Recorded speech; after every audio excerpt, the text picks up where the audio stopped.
Today, we're at BTM Projects. We're at our first video interview with Roy Osing. Thank you for being here, Roy. So, just a little bit about Roy.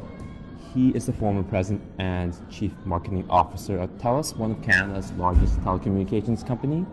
And he's had over 30 years of experience in pretty much all the major business sectors. So, we have a lot to talk about today.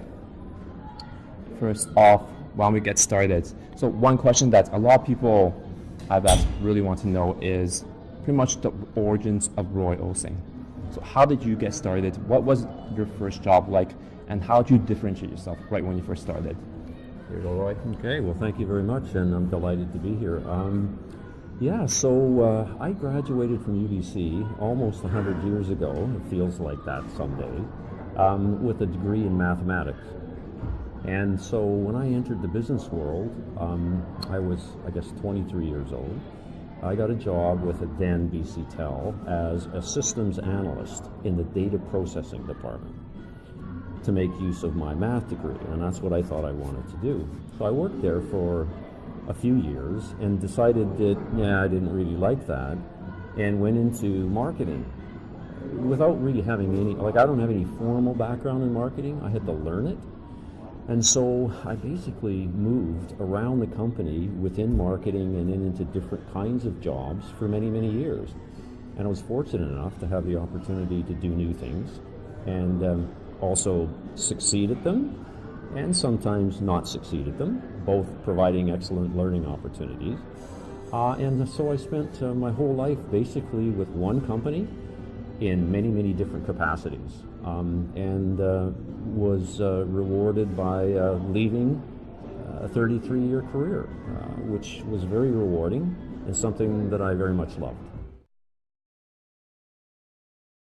Next up, so you worked at the same company for many number of years. You obviously had to develop many different skills, and I think that's one of the things I read from one of your books, is that it's important to develop a unique set of skills. You don't want to be the best, but you want to be the best at what you do. So can you talk a bit about choosing the type of skills that people should acquire in their own unique situations and how to best acquire them? Sure, it's a really good question. I mean, fundamentally, people expect you in business, in a career, to understand the academic side of the house.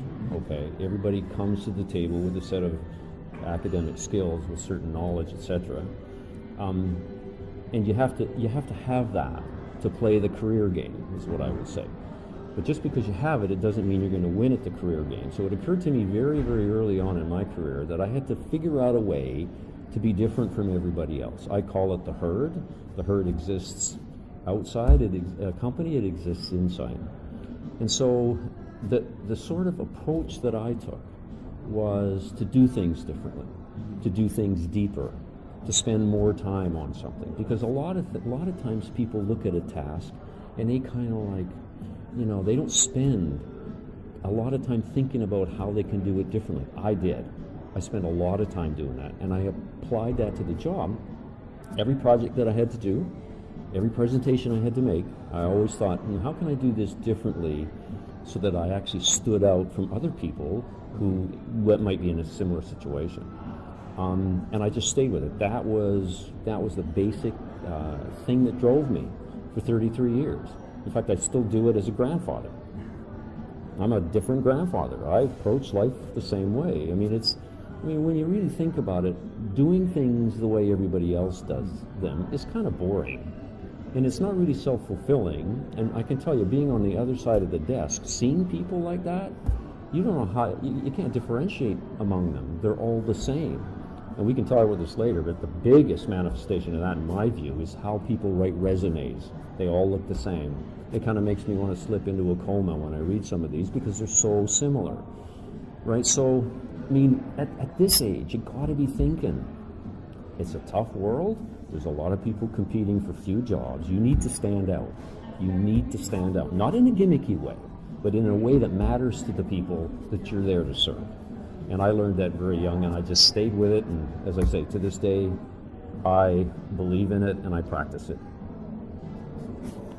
That's a really awesome mindset to have, and something that's my team and I are also working on as well after reading your stuff. So I really want to touch on what you just mentioned there. You said that you learned this at a really early age. So how did you learn this at the early age? I don't quite frankly really know. It just occurred to me that if I wanted to be noticed, if I wanted to stand out, if I wanted an opportunity to advance in my career, I had to find a way to not be invisible. See, part of the problem is, you get in a company with, I don't care whether it's 100 people, 10,000 employees, and that's what we had at the time, 10,000 employees, not 10,000 management employees, but thousands of them. The challenge is to sort out how, with respect to a certain set of, competencies, people will go, wow, I know Roy. Yeah, he did this. Yeah, we need to pay attention to him. Well, they're not going to pay attention to you if you're just like everybody else. They're just not. In fact, they're not even going to notice you. So it's really important for people your age, right, to get this and start practicing it. There's no silver bullet. Really, just start practicing it. Try stuff. Learn from stuff. But at least you're moving the right direction and not just accepting that you're going to be the same as everybody else and do what the textbooks say. Don't do what the textbooks say, because they teach you to color inside the lines. That's not what I'm talking about. I'm talking about coloring outside the lines. That's really awesome mindset. So that kind of leads me to the next topic that's pretty related. One of your themes on your writing is executing first before you have that perfect plan of yours, right? So let's say you have a product that you're trying to sell online, and you really believe in that, you really think that it has a lot of value for that niche population you're going after. How would that execute first approach look like compared to what people usually do? Yeah, the execution piece is horrendously important. It's almost like act first, figure it out second. That is not to say that you do things willy-nilly. You need to have in your head what it is you're trying to do. My point is, don't spend 15 weeks trying to make the plan perfect, because it never will be. And it robs you of the ability to actually see how it will work. So the point is, get going, keep your feet moving, start executing, learn as you go. Now, in case of a product plan, having been a product planner and having had to write product plans that somebody who really, followed the pundits in the process wanted a 15, 16, 25-page product plan covering everything. Having been through that, I quickly realized that like 98% of it was worthless, right? Following the kind of prescription for the plan was worthless. So I decided that I'm going to hit the fundamentals. Okay, what's the value proposition? What kind of price point reflects what customers want to pay? It's not me. You got to go talk to people about it, and let's go try it. Let's try it. Let's sort it out, right? And we'll change it on the run. I call it planning on the run.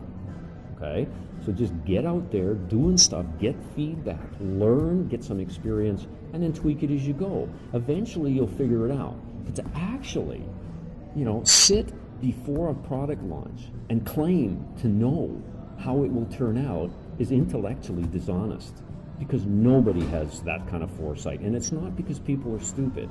It's because the world changes. And it's so full of dynamics that you haven't figured out because you had no way of figuring them out. And the only way through that is to do stuff. Do stuff, learn, do stuff, learn.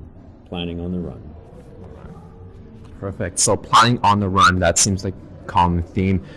And I think that planning on the run might lead to some huge ups as well as some huge downs. So can we bring an example of a pretty low point that you had where you're thinking, wow, how did I get into this situation? How did I solve this problem and get out of it better? Well, the first thing you got to realize, to be successful, you have to fail. Now, they don't teach you that at school, because you get burned if you fail.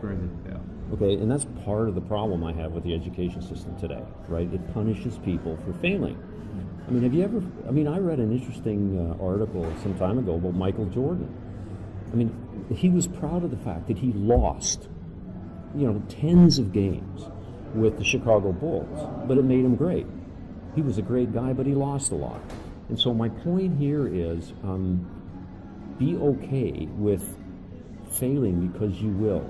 And anybody that, you see, the problem is if you're afraid of failure, you won't do anything.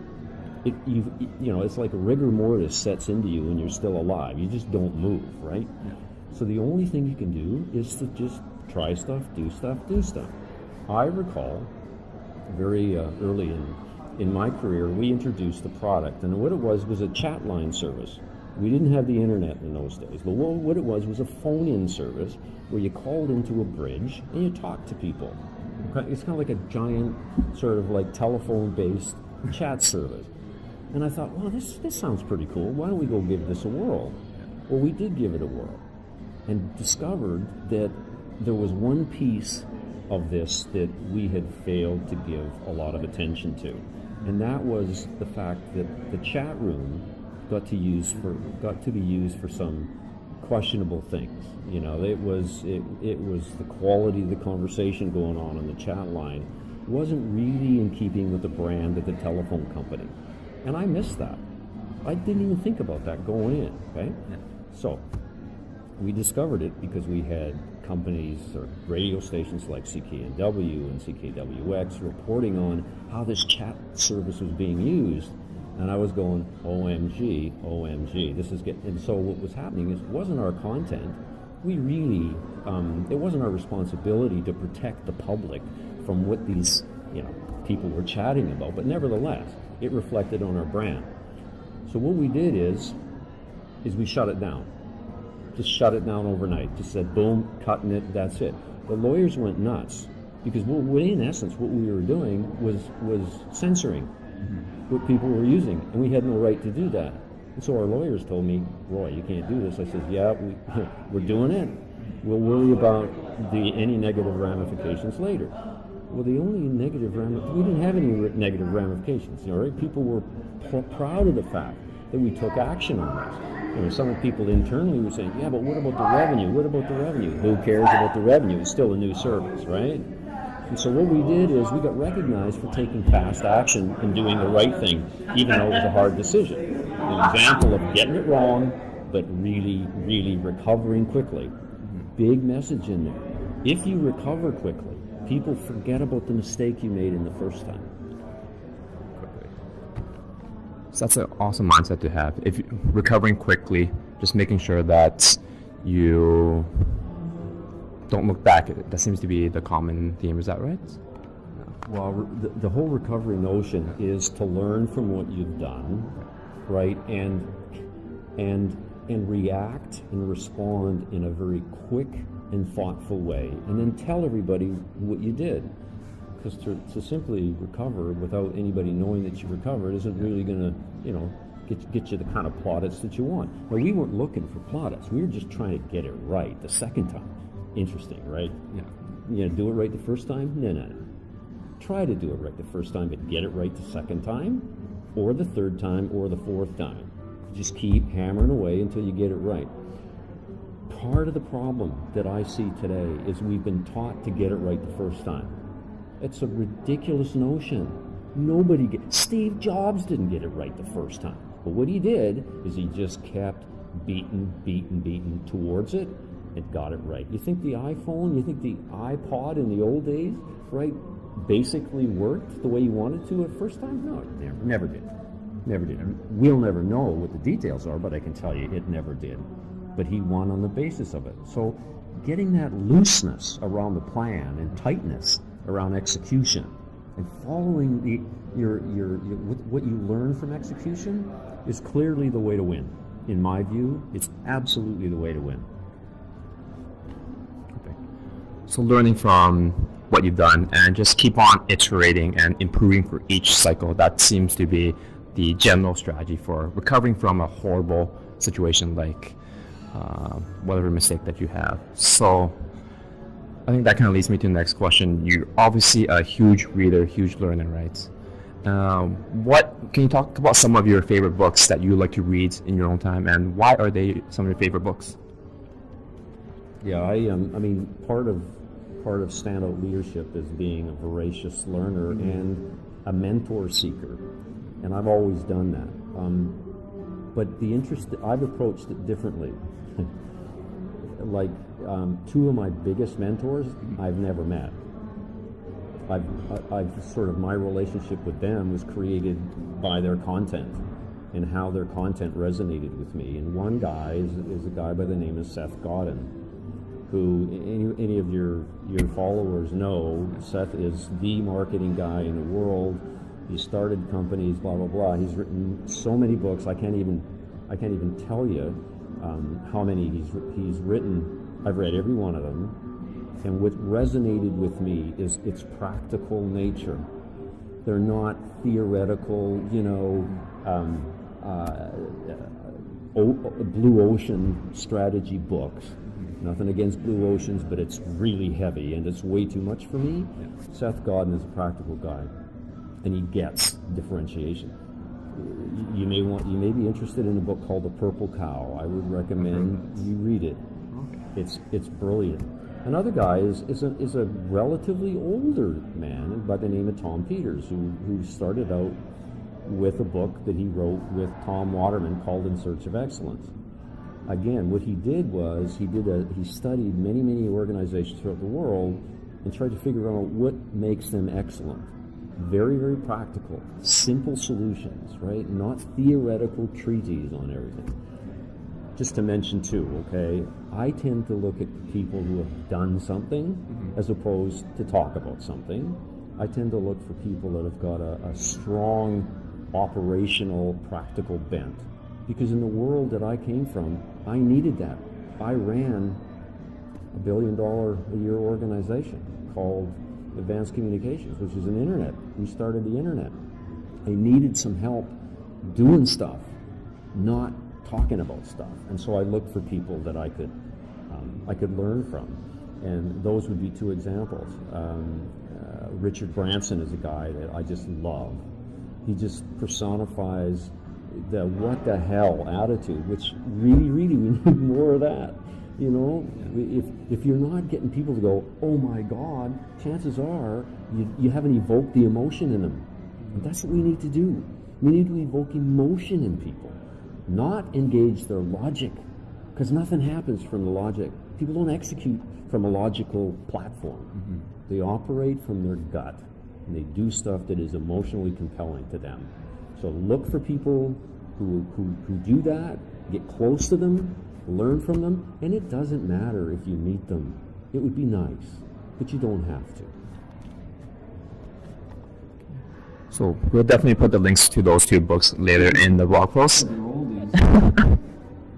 But sounds like they didn't have a big influence on you. And then right in the beginning, you said mentors have played a huge role in how you've succeeded. So we have two mentors that you never met. But what about the mentors that you have met in your company? How did you start establishing relationships with them?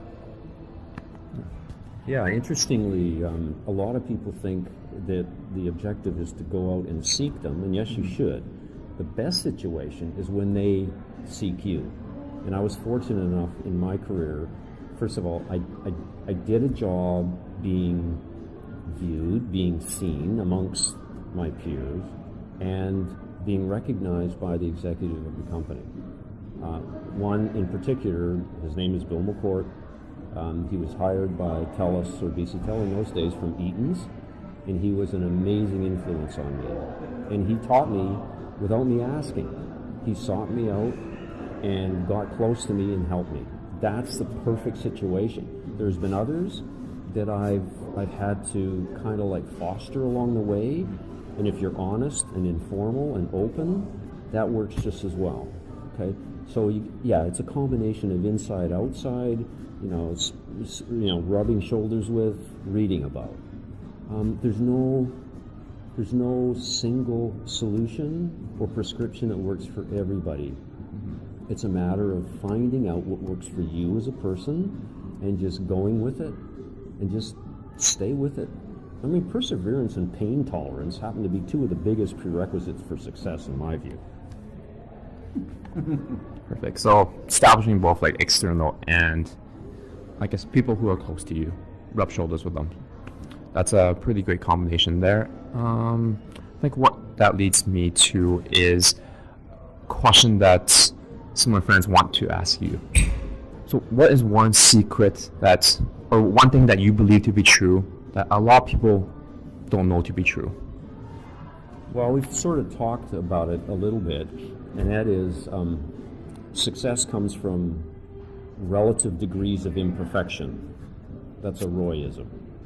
It really does, all right? It's not at all about getting it right. It's about being imperfect lots. I've written some blogs on successes, be imperfect fast a lot, okay? That's generally not well received, okay, by what I would call conservative, and I'll call them management, as opposed to leadership gets it, that you have to do some stuff on the fly, okay? It's not pretty, it's messy, right? There's blood stains. I mean, it's just like a messy place to be.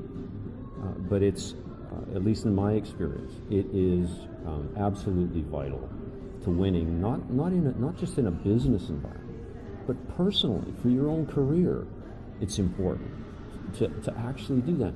Try. In fact, what we should be doing is measuring how many tries we have in the funnel, not how many leads. You know, I mean, really? How many tries? And so you say, well, okay, how many tries have you done this week, Roy? Oh, I didn't try anything. Well, what have you been doing? If you're not trying stuff, what are you doing? You exercising the cognitive process? Well, that's interesting, but it's not getting me anywhere. So that would be a huge piece. We talked as well about this whole notion of not getting it right the first time, but getting it right the second time. The whole power of recovery in a marketing sense.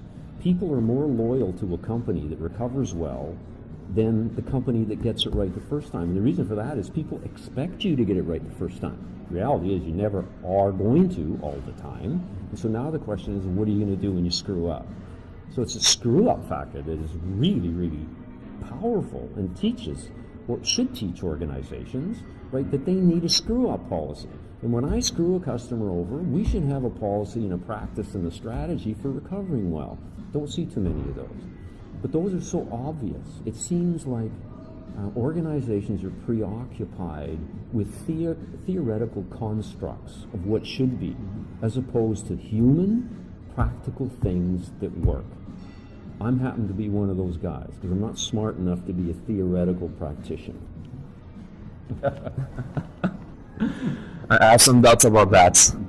But to sum that up, it seems like you really have to try and put yourself out there. Ignore reading all the theory and consuming yourself in the theory, but using what you learn and just apply and then iterate and then apply and iterate and getting feedback until you basically have something that works well for you. Is that about the summary there?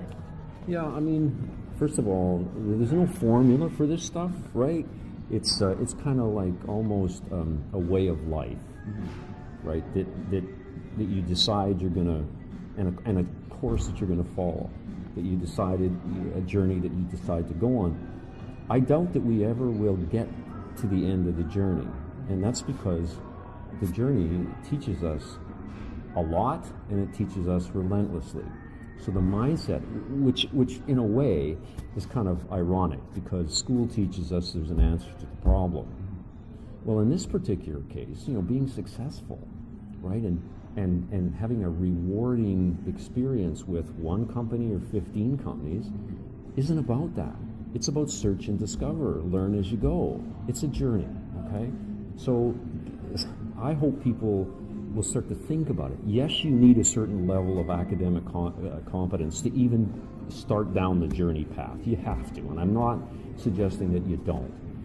What I'm trying to do is say there's a layer of value over that, okay, that I want you to consider. And it's a simple one, okay? It's a lifestyle. It's a way of behaving as opposed to thinking. I suppose it starts off with thinking and then behavior, but it's totally action-based, and it's honest and humane.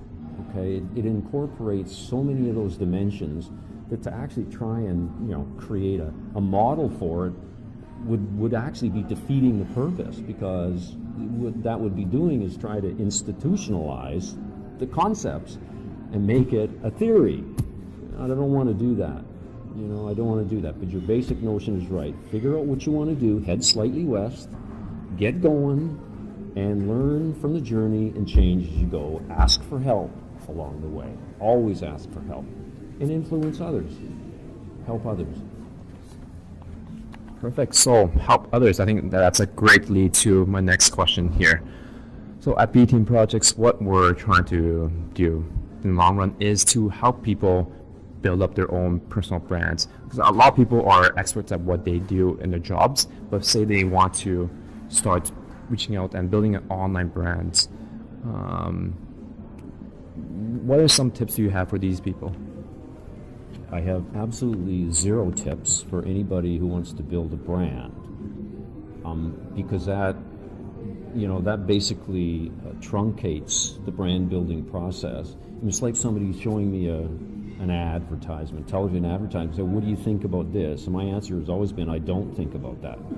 What are you trying to achieve? So in other words, we need context for answering questions around brand, around messaging and so forth. And so figure out what that is. Individuals need what I call a strategic game plan, which is not complicated. I've talked about it to your groups. I've talked about it to it's a very short way to create a context for what you do. It's the same with branding. Branding that really depends on what you want to be when you grow up. For example, if I want to be a marketing vice president in 5 years, okay, I'm going to develop a brand that sort of satisfies that approach. If I decided that I'm going to be a engineering manager, that's completely different. One brand works for one discipline, a different brand works for another discipline. So go back to the basics. Spend some time figuring out what you want to be when you grow up. Get the ebook, Execute First, Plan Second. It talks about the game plan. The game plan is a planning process that I had to create on my own to execute. So it's built to execute. That's the whole point of the name, right, in the book. Get that context right and build your brand around the context, and then go try it. Learn from how it lands on people. If people say, "Oh, really, Roy? No, that's not you." Oops. Okay, then I better go back to basics and start to tweak it a little bit. But don't ever tell me that your brand is you're the most knowledgeable marketing person out there, because that's bullshit. It just ain't true, because everybody can claim that with a marketing degree, is my point. It's what you do with it, how you approach it, how you exercise the notion with people differently than everybody else that's going to make you unique. You got to be unique and distinctive, otherwise you'll be invisible and ignored. Perfect. I think this is a good place to summarize it up right now. So some things we learned from Roy today: really be unique. Don't focus on becoming the expert at certain topic, but have their unique skill sets that makes you stand out, that makes you be different. And we'll also link to some of his favorite books later on below. And finally, as for how you can learn more about Roy has a website, Be Different or Be Dead, where he has regular blog posts, and you can also check out his books on that site. We'll be linking to that as well. Any last comments you want to add, Roy? Well, just a couple of things. First of all, thank you very much for caring enough about my work to asking me about it, because it gives me a way of spreading my word, and which I think is really, really important. So thank you for that opportunity. The other thing I would say is to you and your followers and your teams, ask me. I'm very available. I'm an informal guy.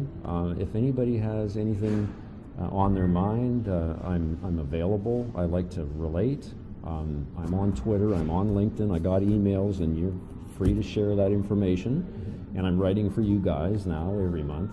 But the other thing I would say is, if there's an opportunity for me to get in front of a number of people who care enough about this, I'd be delighted to do that as well.